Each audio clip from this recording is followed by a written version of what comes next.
আবার কাউকে আল্লাহ পাক রব্বুল আলামিন হিসাবের কাঠগড়ায় দাঁড় করাবেন, বান্দা হিসাব দিয়ে যাও জীবন কোন কাজে ব্যয় করেছো। লা তাজালু কাদামা আবদিন ইয়াউমাল কিয়ামাহ হাত্তা ইউসালা আন আরবা।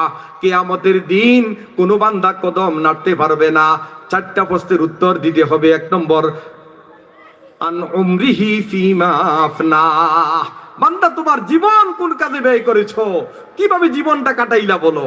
ওয়ান শাবাবিহি ফিমা আবলা, বিশেষভাবে যৌবন কাল কিভাবে কাটাইলা।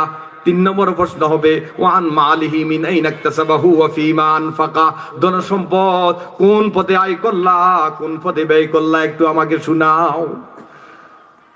আয়ের উৎসগুলা বৈধ ছিল কিনা, আয়ের উৎসগুলা বৈধ ছিল কিনা, নাকি হালাল হারাম তমিজ না করে শুধু পকেটে ঢুকাইছো।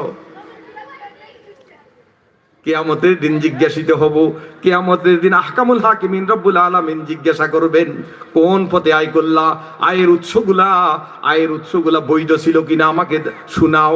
ও বান্দা, শুধু আয় হালাল পন্থায় করছো চলবে না, তোমার টাকাগুলো